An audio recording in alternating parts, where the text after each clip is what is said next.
ভারত চীন বাদ কেন হঠাৎ বাংলাদেশে ঝুঁকছে জাপানি কোম্পানিগুলো? একসময় জাপানি ফ্যাক্টরি মানেই ছিল চীন, ভিয়েতনাম কিংবা থাইল্যান্ড, কিন্তু এখন ধীরে ধীরে বদলাচ্ছে সেই হিসাব। জাপানের বড় বড় কোম্পানিগুলো কেন এখন বাংলাদেশের দিকে তাকাচ্ছে? কেন বাংলাদেশের মাটিতে তৈরি হচ্ছে জাপানি শিল্পাঞ্চল? আর এটা কি বাংলাদেশের অর্থনীতির জন্য নতুন এক গেম চেঞ্জার হতে যাচ্ছে? চলুন জেনে নেওয়া যাক। বিশ্ব রাজনীতির বড় পরিবর্তনের কারণে এখন অনেক কোম্পানি শুধু চীনের উপর নির্ভর করতে চায় না। এটাকে বলা হয় চায়না প্লাস ওয়ান, মানে চীনের পাশাপাশি আরেকটি দেশে উৎপাদন ঘাঁটি তৈরি করা। আর এখানেই সামনে চলে এসেছে বাংলাদেশ। কারণ বাংলাদেশের শ্রম ব্যয় তুলনামূলক কম, বড় জনসংখ্যার কারণে বিশাল ভোক্তা বাজার রয়েছে এবং দক্ষিণ এশিয়ায় কৌশলগত অবস্থানও বেশ গুরুত্বপূর্ণ।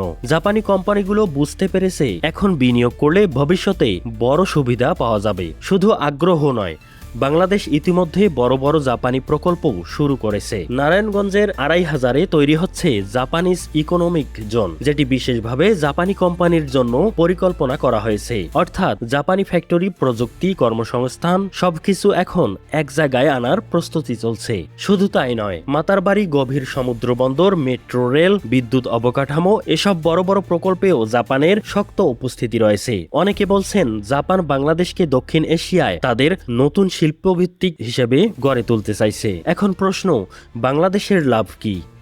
সবচেয়ে বড় বিষয় কর্মসংস্থান। জাপানি কোম্পানিগুলো সাধারণত দক্ষ শ্রমিক তৈরি করে, প্রযুক্তি শেখায় এবং দীর্ঘমেয়াদে বিনিয়োগ করে। মানে শুধু পোশাক খাত নয়, ইলেকট্রনিক্স, অটোমোবাইল পার্টস, হালকা প্রকৌশল শিল্প, এমনকি উন্নত প্রযুক্তি নির্ভর কারখানাও তৈরি হতে পারে। এতে বাংলাদেশে রপ্তানি আরও বৈচিত্র্যময় হবে।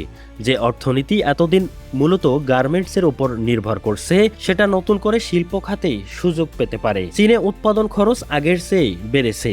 অন্যদিকে ভারতের বাজার বড় হলেও অনেক সময় জটিল ক্রাইসিস, জমি অধিগ্রহণ এবং শিল্প পরিচালনায় নানা চ্যালেঞ্জের অভিযোগ ওঠে। বাংলাদেশ এখন তুলনামূলক দ্রুত শিল্প উন্নয়ন, কম শ্রম ব্যয় এবং সমুদ্র বন্দরের সুবিধা দিয়ে নিজেকে বিকল্প হিসেবে তুলে ধরতে চাইছে। এ কারণেই অনেক বিশ্লেষক বলছেন আগামী দশকে বাংলাদেশ হতে পারে জাপানি উৎপাদন শিল্পের নতুন হাব। তবে সুযোগ যত বড়, চ্যালেঞ্জও তত বড়। বিদ্যুৎ, বন্দর দক্ষতা, দুর্নীতি, আমলাতান্ত্রিক জটিলতা, এসব ঠিক করতে না পারলে সুযোগ হাতছাড়া হতে পারে। কিন্তু যদি বাংলাদেশ এই সুযোগ কাজে লাগাতে পারে, তাহলে শুধু গার্মেন্টস নয়, ভবিষ্যতে মেড ইন বাংলাদেশ লেখা জাপানি প্রযুক্তি পণ্য বিশ্ববাজারে ছড়িয়ে যেতে পারে। আপনার কি মনে হয়, বাংলাদেশ কি সত্যিই জাপানি বিনিয়োগে নতুন গন্তব্য হতে যাচ্ছে? কমেন্টে জানান আপনার মতামত।